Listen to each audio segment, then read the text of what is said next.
जी अस्सलाम वालेकुम। यासीन आपके साथ मॉर्निंग ब्रीफिंग में हाजिर है और बहुत सारी इंपॉर्टेंट खबरें मैंने आपको मंडे के प्रीव्यू में आपसे ये जिक्र किया था कि ये हफ्ता हमारे पास बहुत ज़्यादा खबरों से और वाक़यात से और रिपोर्टों से और इलेक्शन से भरा पड़ा हुआ है।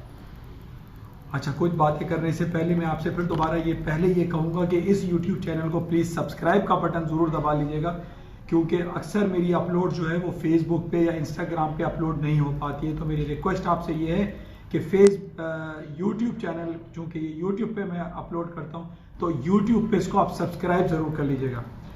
अच्छा, कुछ खबरें से पहले मैं आपको जैसे मैं हर हफ्ते आपसे ये जिक्र करता हूँ कि आज फ्राइडे का दिन है, इस हफ्ते का आखिरी वर्किंग डे होता है और टेक्निकल ग्राउंड्स पे जिस तरीके से हमारे पास जो ग्राफ बनते हैं डेली बेसिस पे, वीकली बेसिस पे, मंथली, क्वार्टरली और ईयरली बेसिस पे, इनकी अहमियत बहुत ज़्यादा होती है। तो इस वजह से मैं हर हफ्ते आपसे ये बात जिक्र करता हूँ कि आज जुमा है, वीकली क्लोजिंग है, 5 डे की क्लोजिंग हमें देखनी पड़ती है कि मार्केट किन टेक्निकल ग्राउंड्स पे क्लोज होती है। अच्छा, उससे पहले जो सबसे इंपॉर्टेंट मैंने आपसे ये कहा था कि इस हफ्ते में बहुत सारी खबरें हैं। सबसे पहले तो बरोज़ बुध यानी वेडनेसडे को हमारे पास FOMC का रिजल्ट था। अमेरिका ने अपने इंटरेस्ट रेट का अनाउंसमेंट करना था और पूरी दुनिया उसके ऊपर जो है नज़र जमाए बैठी हुई थी और जो एक्सपेक्टेशन थी कि अमेरिका जो है इस दफ़ा अपने इंटरेस्ट रेट को बढ़ाएगा नहीं बल्कि अनचेंज छोड़ेगा, और कुछ ऐसा ही हुआ और अमेरिका ने अपने इंटरेस्ट रेट को 1.75% पे अनचेंज रखा। उसके बाद यानी जब ये रिजल्ट आया तो उसके बाद मार्केट में खासी मूवमेंट आई और इसी तरीके से जब रिजल्ट आया FOMC का तो उसमें अमेरिका की स्टॉक मार्केट हाई साइड पे गई, करेंसी ऊपर की तरफ गई। और इसी तरीके से कल जो हमारे पास सबसे इंपॉर्टेंट डे था और अभी भी उसके कंप्लीट रिजल्ट आने हैं, वो है बरतानिया का इलेक्शन। जैसे मैंने आपसे पहले कहा था कि ये बरतानिया का इलेक्शन बहुत क्रूशल है, बहुत इंपॉर्टेंट है और इसका जो अल्टीमेटली जो रिजल्ट, जो इफेक्ट आना है, वो बरतानिया का 46 साल रिश्ता ख़त्म होने जा रहा है यूरोपियन यूनियन से। 28 ममालिक का जो एक यूनियन है यूरोप में, वो अब ख़त्म होता हुआ दिखाई देता है बरतानिया के हवाले से कि बरतानिया में अब जो 31 जनवरी को इनकी डेडलाइन है यूरोपियन यूनियन से अलहदा होने के हवाले से, अब वो कंफर्म होता हुआ दिखाई दे रहा है। क्योंकि जैसे मैंने आपसे ये कहा था कि कंजर्वेटिव पार्टी और लेबर पार्टी में ठनी हुई थी और ये कहा जा रहा था, जो डिफरेंट एनालिस्ट बैठे में, कि अगर कंजर्वेटिव पार्टी जीत जाती है तो ब्रेक्जिट का मामला हल हो जाएगा और ब्रेक्जिट हो जाएगा और यूरोपियन यूनियन से बरतानिया 46 ईयर्स ऑफ मैरिज के बाद उसको डिवोर्स हो जाएगी, और अब ये कंफर्म होता हुआ दिखाई दे रहा है। अच्छा, रिजल्ट बहुत कंफर्म आ गए हैं कि तकरीबन 326 सीटें चाहिए थी कंजर्वेटिव पार्टी को और वो 370 से ज़्यादा सीटें लेकर विनिंग पोजीशन में है। और इसका फाइनल रिजल्ट जो ऑफिशियली है वो हमारे पास तकरीबन आज शाम तक आ जाएगा, यानी जो बरतानिया का इलेक्शन कमीशन है वो इसको अनाउंस करेगा। लेकिन बोरिस जॉनसन साहब की पार्टी इस वक्त तक, जो अभी हमारे पास रिपोर्ट है, वो जीत चुकी है और आइंदा का वजीर आजम बोरिस जॉनसन ही रहेंगे और बरतानिया 31 जनवरी को यूरोपियन यूनियन से अलहदा हो जाएगा। अब बाकी जो बातें हैं उसमें यही है कि अब बरतानिया जो निकलेगा उसके अंदर वो देखना पड़ेगा कि उनके क्या शराइत होते हैं, वो नो डील ब्रेक्जिट होता है या हार्ड ब्रेक्जिट होता है या सॉफ्ट ब्रेक्जिट होता है, इस हवाले से बहुत ज़्यादा देखना पड़ेगा। लेकिन जैसे कि मैंने आपसे ये कहा था कि ये ब्रेक्जिट का मामला बहुत सीरियस इशू है और पिछले 50, 60, 70 सालों में सबसे ज़्यादा जो टेंस, एनार्की और केओस बरतानिया में पैदा हुआ है वो ब्रेक्जिट के हवाले से ही पैदा हुआ है।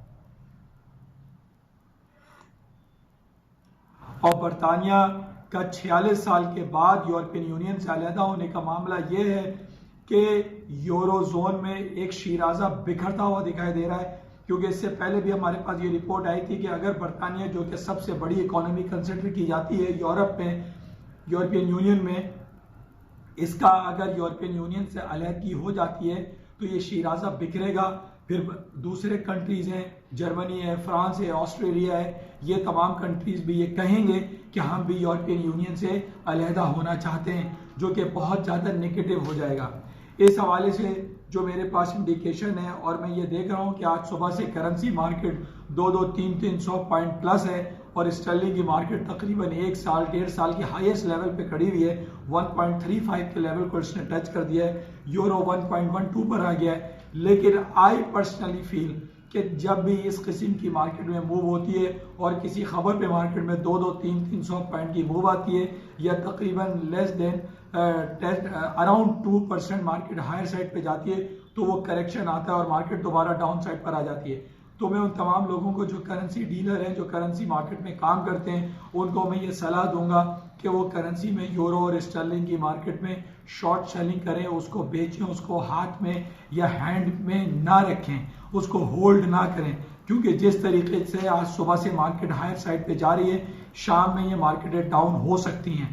क्योंकि जिस तरीके से हम देखते हैं जो टेक्निकल एनालिसिस है, जिसमें रिलेटिव स्ट्रेंथ इंडेक्स है, RSI जिसको हम कहते हैं, वो जब 70 और 80 पर जाती है तो मार्केट में सेलिंग आ जाती है, क्योंकि वो ओवरबॉट टेरिटरी में चल रहा होता है।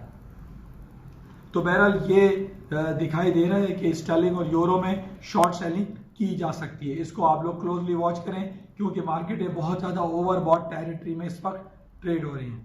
अच्छा, इसके साथ ही दूसरी चीज जो हमारे पास इंपॉर्टेंट है, वो अमेरिका में जो ट्रम्प साहब के हवाले से इम्पीचमेंट की बातें पूरे तकरीबन 10 दिन से रोजाना की बुनियाद पे कांग्रेस में, हाउस ऑफ रिप्रेजेंटेटिव में इलेक्शन हो रहे हैं, वोटिंग हो रही है कि जनाब इम्पीचमेंट कब होनी है प्रेसिडेंट डोनाल्ड ट्रम्प साहब की। इस हवाले से बहुत ज्यादा पेशरफ्त हो रही है।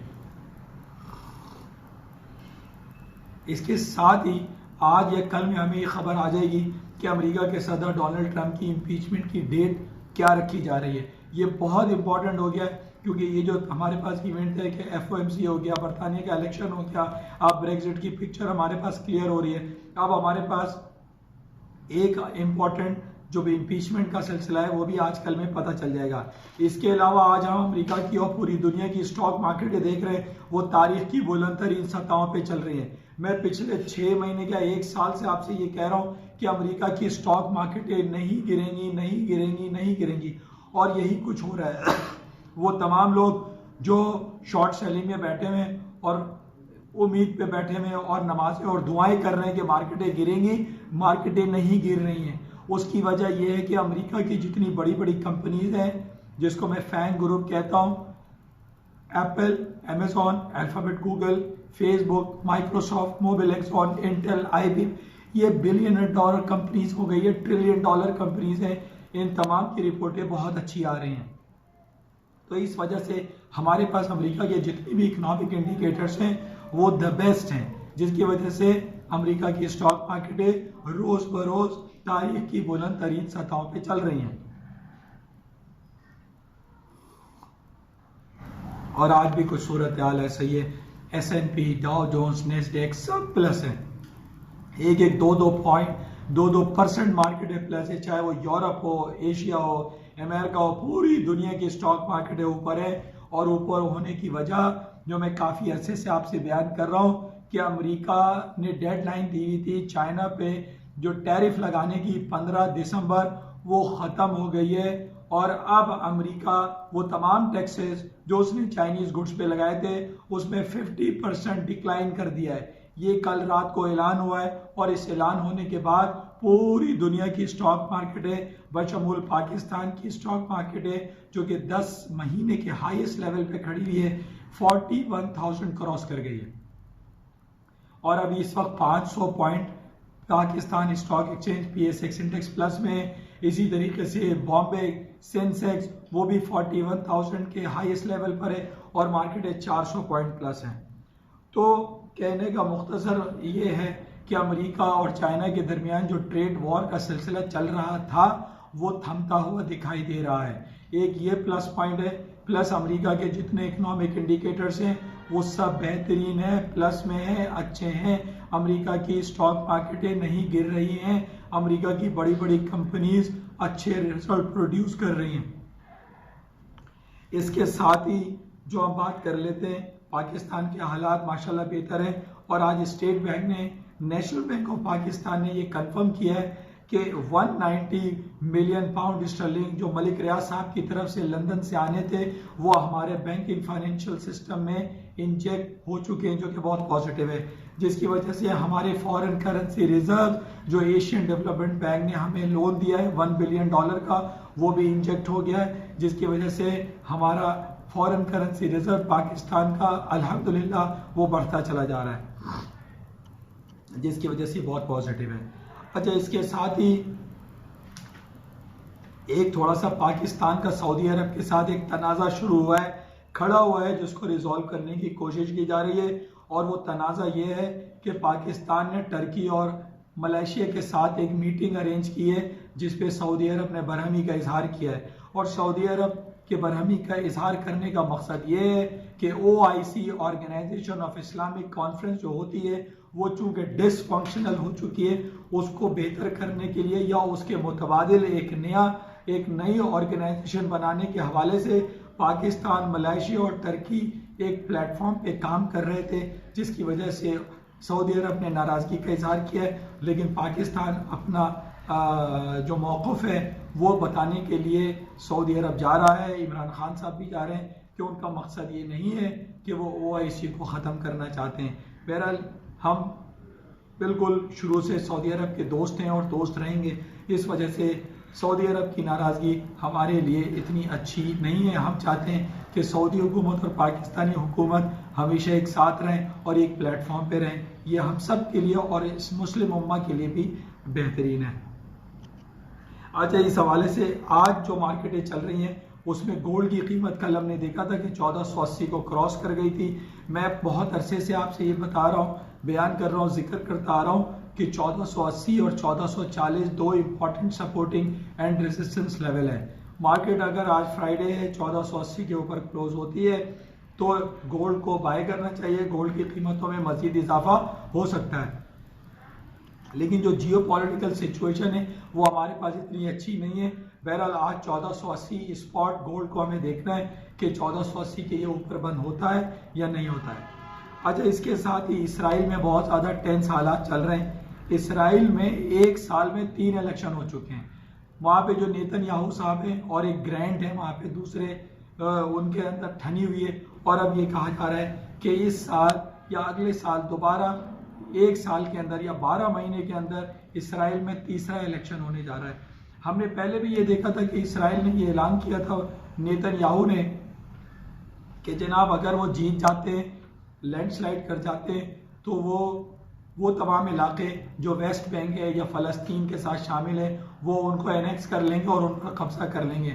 इस वजह से ये बहुत ज़्यादा नेगेटिव है कि अगर दोबारा इलेक्शन हुए और नेतन्याहू साहब लैंडस्लाइड कर गए और क्लीन स्वीप कर गए तो ये गोल्ड मार्केट के लिए अगेंस्ट हो सकता है, लेकिन इस पर अभी टाइम लगेगा। लेकिन हमें ये देखना है कि नेतन्याहू साहब जीतते हैं या नहीं जीतते, और अगर जीत जाते हैं तो ये गोल्ड मार्केट के लिए नेगेटिव होगा और गोल्ड मार्केटें ऊपर की तरफ जा सकती हैं, तो इसको हमें क्लोजली देखना पड़ेगा। तो बहरहाल ये मुख्तसर खबरें थी, गला मेरा इतनी इजाज़त नहीं दे रहा कि मैं आपसे ज़्यादा बातें कर सकूं। तो बहरहाल इंशाल्लाह राब्ते में रहेंगे। आज वीकली क्लोजिंग है, हम इसको देखेंगे। हफ्ता और इतवार 2 दिन छुट्टी रहती है। इतवार को अगर कोई ख़ास इंपॉर्टेंट इवेंट हुआ तो आपके साथ दोबारा मैं रब्ता करूँगा और आपको कुछ आगाही फराहम करने की कोशिश करूँगा। तो इंशाल्लाह राब्ते में रहेंगे और देखते हैं इन 2 दिनों में क्या होता है और आज सारा दिन मार्केट क्या है, किन लेवल्स पे चलती है। इंशाल्लाह राब्ते में रहेंगे और देखते हैं। जाते हुए मैं आपसे फिर दोबारा कहूँगा कि इस YouTube चैनल को प्लीज़ सब्सक्राइब ज़रूर कीजिएगा। Thank you.